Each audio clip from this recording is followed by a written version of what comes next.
You know how people say success comes with problems? For Zack D Films, the problem is a bunch of people trying to steal his work.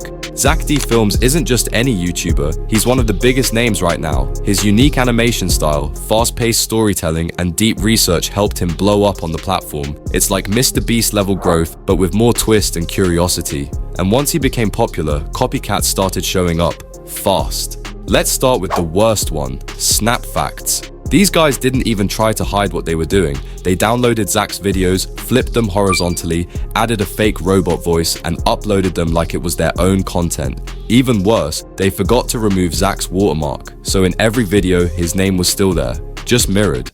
If you accidentally swallow a tooth, it travels down your esophagus and into your stomach.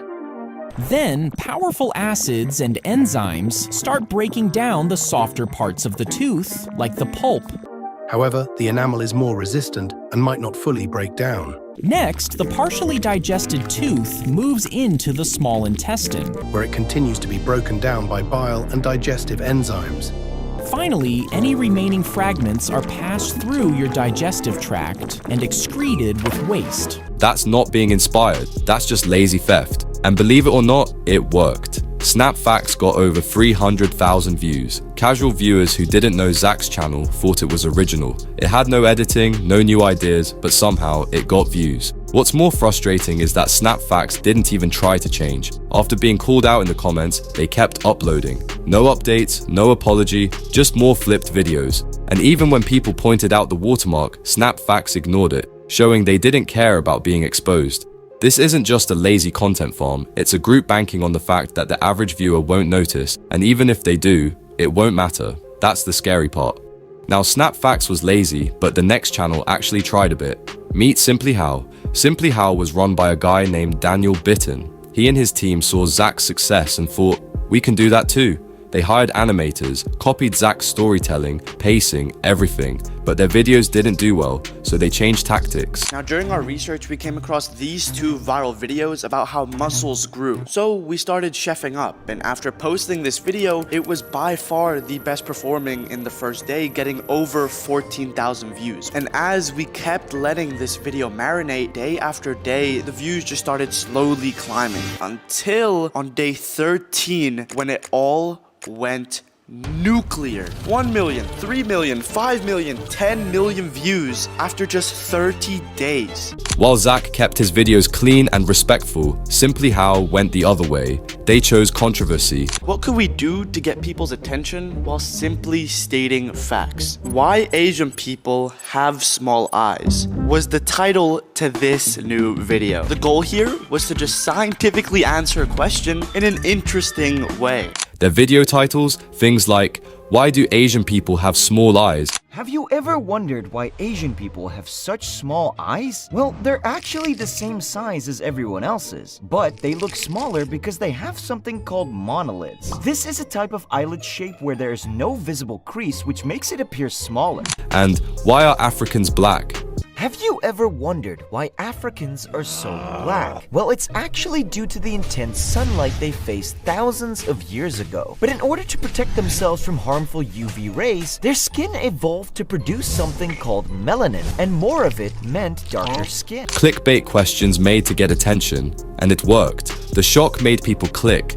The curiosity kept them watching, and YouTube's algorithm pushed it hard. In just a few months, Simply How hit 800,000 subscribers and started making serious money. This channel went from an experiment to something that had the potential to be worth a lot more. And the reason for this is because YouTube pays us anywhere from 11 to 15 cents per 1,000 views. And we've been consistently making hundreds and hundreds of dollars a day. I mean, in our two most recent days, as of recording this video, we've made $500 and $600 each day respectively. Which means on YouTube alone, we now have a business making us at least $15,000 to $20,000 a month from just AdSense revenue. Meanwhile, Zack kept doing things the right way. But here's the twist, Simply How didn't stop at copying Zack's format. They also used nearly identical video topics, structures, and even story arcs, and when Zack's content shifted slightly toward educational deep dives, Simply How followed within days. It was like watching a slower, cheaper version of the real thing, and the more attention Simply How got, the more aggressive they became, adding more controversial thumbnails, edgier titles, and bêtise scripts. It wasn't just copying anymore, it was competition built on imitation. But wait, it gets worse. Some of Zack's biggest content thieves didn't even post on YouTube, they went to TikTok. Dozens of TikTok accounts started reposting Zack's videos. No edits, no credit, just the exact same clips from YouTube, uploaded by random people with names like Facts4You. Some of these accounts got millions of views, some were even getting paid by TikTok, landing brand deals, and selling their pages once they blew up. Eventually, TikTok stepped in. They deleted a bunch of those accounts. But by then, a lot of those fake creators had already made money from Zack's hard work. And TikTok reposting was just the beginning. Some creators began stitching Zack's content into their own fake reactions. They'd nod along, add a few comments, then let his full video play in the background. It looked like new content, but it wasn't. These fake reactions tricked viewers into thinking they were watching something original, when really it was just Zack's work in disguise.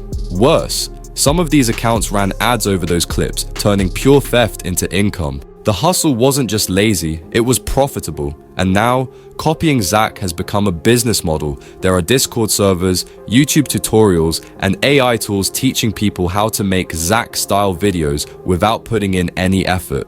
The AI writes the script, the AI does the voice, the AI makes the animation. People just press upload. Some of these fake videos even go viral. They're not good, but for viewers who don't know any better, they look close enough. What's even crazier is how some of these fake channels try to brand themselves as educational or insightful, when all they're doing is repackaging Zack's work through a computer program. And it's not just one or two channels anymore, it's a whole wave. It's like Zack started a genre, and now everyone with a laptop and a text-to-speech tool wants in. And it's not just hurting Zack's brand, it's hurting viewers. When people watch low-effort copies, they get bad info, lazy editing, and no real voice behind the content. That makes YouTube feel more robotic, less personal, and in the long run, that ruins what made the platform special to begin with. Did you know? Even a bullet can't pierce a concrete wall. A typical 9mm bullet, one of the most common pistol rounds, travels at around 1,200 feet per second, faster than the speed of sound. But speed alone isn't enough to break through concrete. The good news? Zack saw what was happening, and he's doing something about it. One YouTuber recently said they got an email from Zack's team. It wasn't a copyright strike, just a warning, but it made things clear. Zack and his team are watching, and if you're using his stuff without permission, they will act. Zack isn't just focused on growing his channel anymore, he's also protecting it. Quietly and seriously, he's going after copycats. Because here's the truth. Anyone can follow a trend, but not everyone can create one. Zack D Films built something original. He earned his spot, and in a world full of stolen content and AI clones, that actually matters. The copycats? They're just chasing views. But Zack? He's building something real.